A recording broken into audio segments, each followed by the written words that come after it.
अस्सलाम वालेकुम dear students, कैसे आप लोग? ठीक है। उम्मीद करता हूँ कि अब आप लोगों को फर्स्ट इक्वेशन और सेकंड इक्वेशन ऑफ मोशन में कोई प्रॉब्लम नहीं होगा। और आज हम डिराइव करने जा रहे हैं थर्ड इक्वेशन ऑफ मोशन। ठीक है, तो हमारे पास जो थर्ड इक्वेशन की जो मैथमेटिकल फॉर्म है वो है 2as is equal to V F square minus V I square. ठीक है, तो चलते हैं ग्राफ की तरफ। ग्राफ को पहले ड्रा करते हैं, उसी को फिर एक्सप्लेन करते हैं। ठीक है, तो ये हमारे पास ये टाइम का एक्सेस है और ये हमारे पास वेलोसिटी। ठीक है, ये एक्स इस टाइम को शो कर रहा है और ये टाइम हमारे पास वेलोसिटी को शो कर रहा है। ठीक है, यहाँ पर बॉडी है पॉइंट ओ पर। ठीक है, लेट्स सपोज पॉइंट ओ से लेके ये आपके पास हो गया पॉइंट ए तक।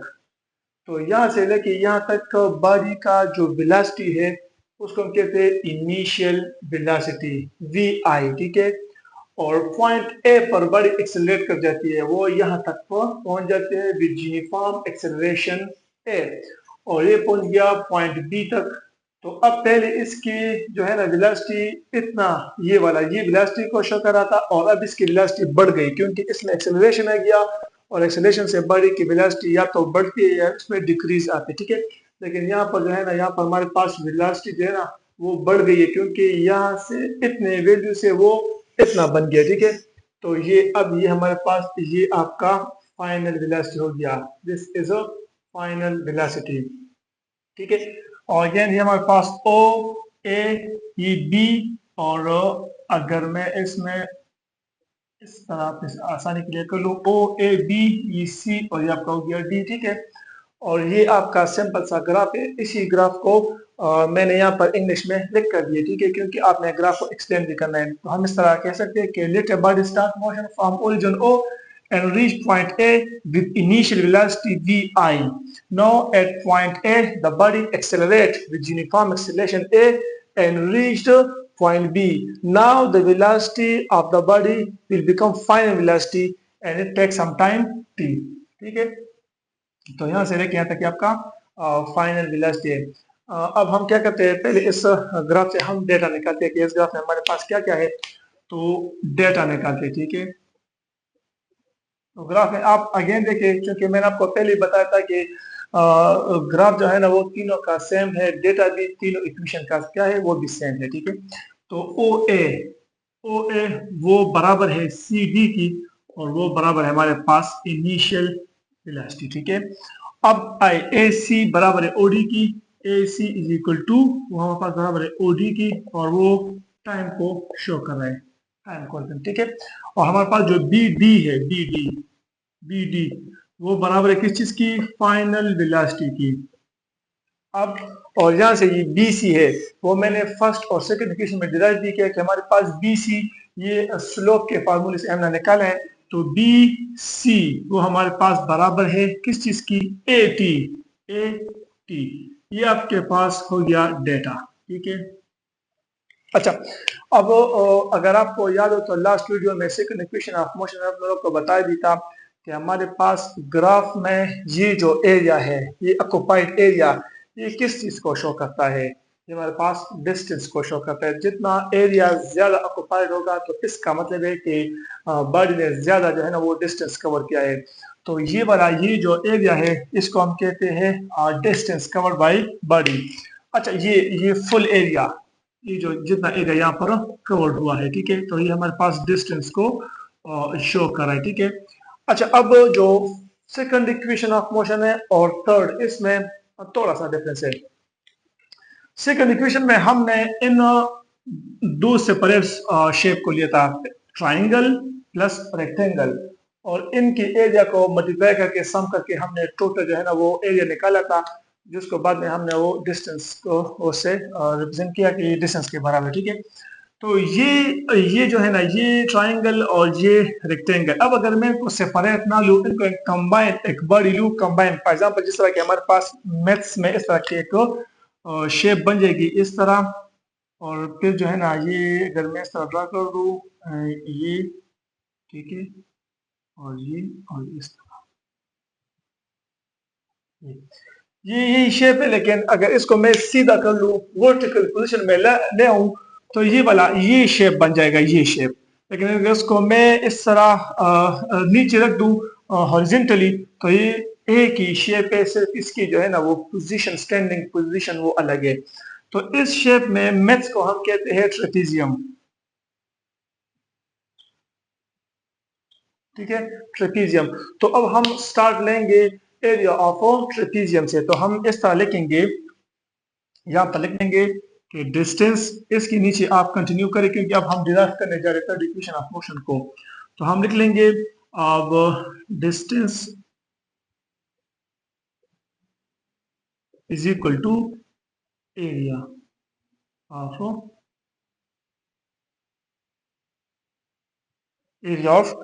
ट्रेपीजियम। ठीक है, अब एरिया ऑफ ट्रेपीजियम, इसमें हमारे पास एक फार्मूला है। ठीक है, देखिए गौर से देखिए, इस साइड को देखिए और इस साइड को देखिए, ये एक दूसरे के क्या है, पैरेलल है। ये दो साइड्स, ये वाला साइड और ये साइड, ये क्या है, ये पैरेलल है, एक दूसरे के पैरेलल है। और ये वाला साइड इसकी हाइट को शो कर रहा है। तो हम इस तरह लिखते हैं distance is equal to area of trapezium, हमारे पास बराबर है sum of parallel sides, sum of parallel sides.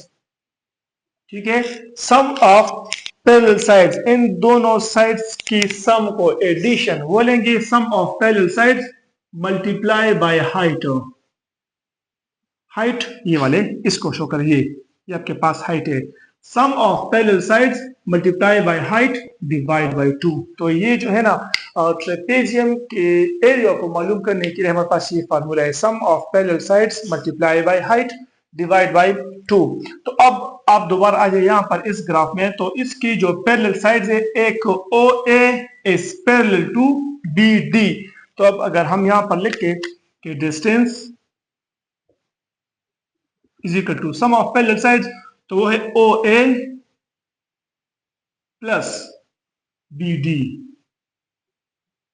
OA plus BD, OA plus BD। तो ये दोनों साइड एक्चुअली एक दूसरे के पैरेलल है, मल्टीप्लाई बाय हाइट।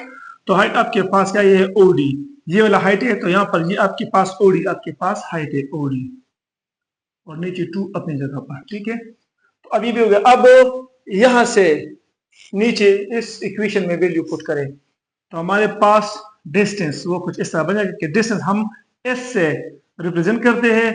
तो OA बराबर है हमारे पास VI प्लस BD बराबर है VF के, ये तो हो गया, मल्टीप्लाई बाय T टाइम, हमारे पास OD बराबर है टाइम के, और नीचे आ गया आपका 2 अपनी जगह पर। ठीक है, अच्छा अब आप लोग मुझे बताएं कि हमारे पास फर्स्ट इक्वेशन ऑफ मोशन का जो मैथमेटिकल फॉर्म था वो क्या था, आप मुझे बताएं, आपको याद है किसी में से?